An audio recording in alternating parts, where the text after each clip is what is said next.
a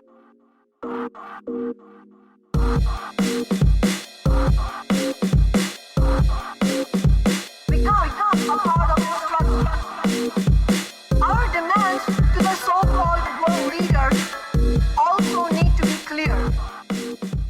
But we must say, with all joking aside,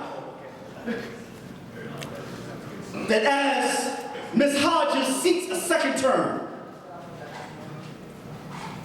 that the corporate politics and the establishment politics in the City Hall and City Council has failed the poor and the most vulnerable of the city. Right?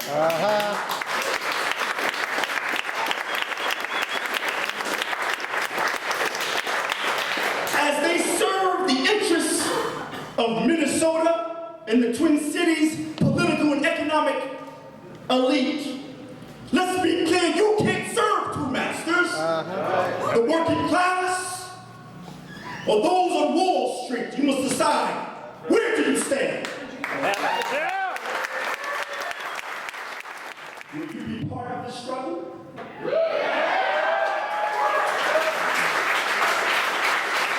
Will you be part of the political revolution?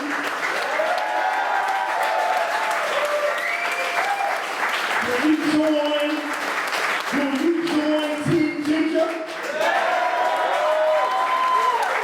I can't hear you. Will you join Team Ginger?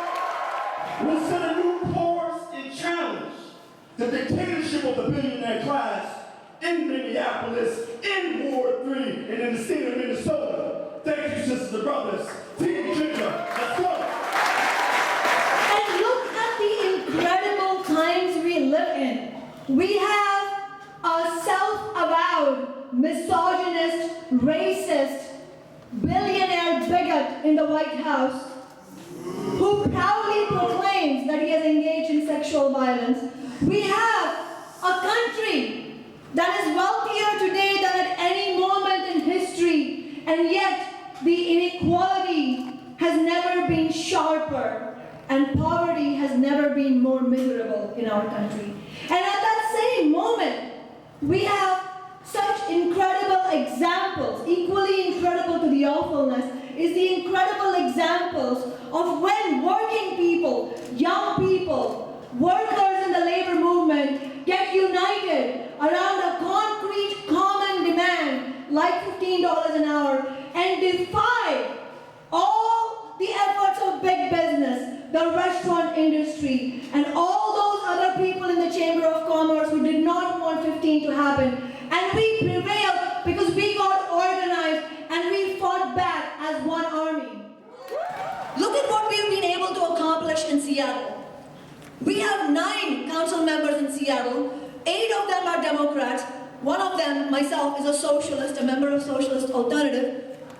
When we got elected, I was told just weeks after I took office, 2 of the council members, corporate council members, came into my office, our office, sat me down and said, all of your rabble-rousing is done now. This is our turf, and this works by our rules. But what is... Yeah, I mean, they were famous last words.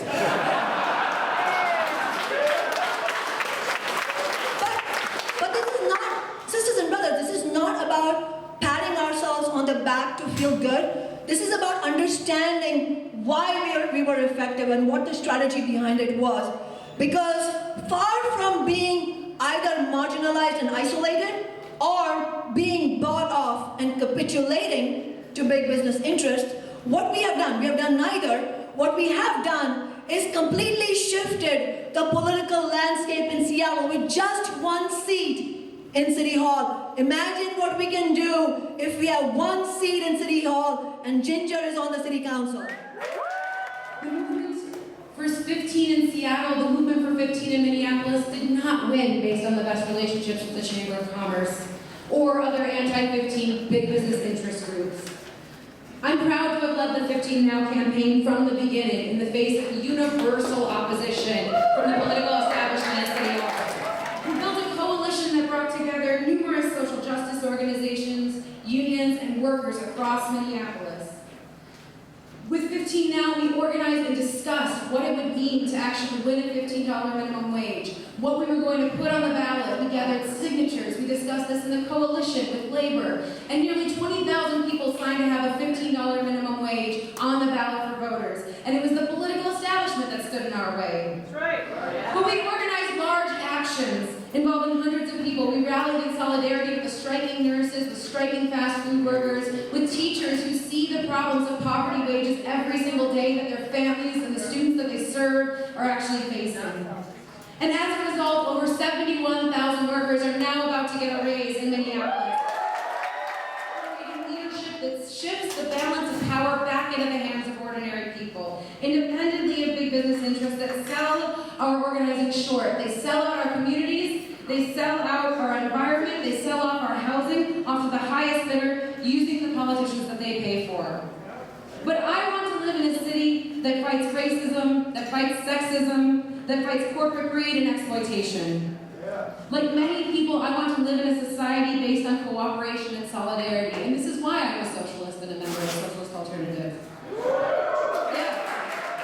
A $15 minimum wage is only the first big step in dealing with the devastating inequality in the Twin Cities. We have some of the worst racial equity gaps in the country, and right now, there isn't a single neighborhood in Minneapolis that can be considered affordable to a median-income Black family. But comparing our victories in Seattle and Minneapolis shows that our movements are most powerful and effective when we have our own representatives, people like Shama Sawant, who are accountable to the needs of working people in our city, not corporate executives and big developers.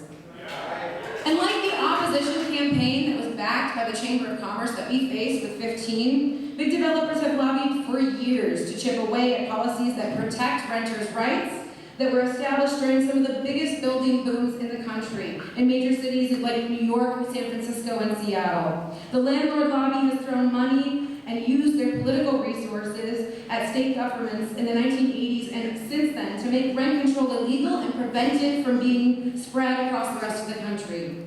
But clearly, I think we should take this as a sign that it's a judgment on big businesses' perspective on the effectiveness of rent control. Because their argument that trickle-down economics will magically solve this problem of affordability has clearly not worked. It doesn't work with wages, it hasn't worked with housing, and let the market decide has not worked, period. Which is why we need to build movements. By building a movement, we can win a real voice for young people, for renters, for working and middle-class homeowners. And this is what it's going to take to really combat the power of big business and the billionaire class in City Hall. By having an unapologetic fighter for working people on City Council, we can win what politics as usual tells us is impossible. We cannot accept proposals that further burden or unjustly target our class and young people. Like many of you, I supported Bernie Sanders' program for a $15 minimum wage, for Medicare for all, and free college education. But clearly the 15 victory shows we are still building a political revolution. To win in this moment and defend communities under attack means we cannot fight Trump's anti-worker, bigoted, big business policies with status quo politics as usual. Politics as usual is clearly failing working people. We need bold and audacious demands organized from the ground up. We won 15 with Trump in office. We won 15 with state-level Republicans fighting us out.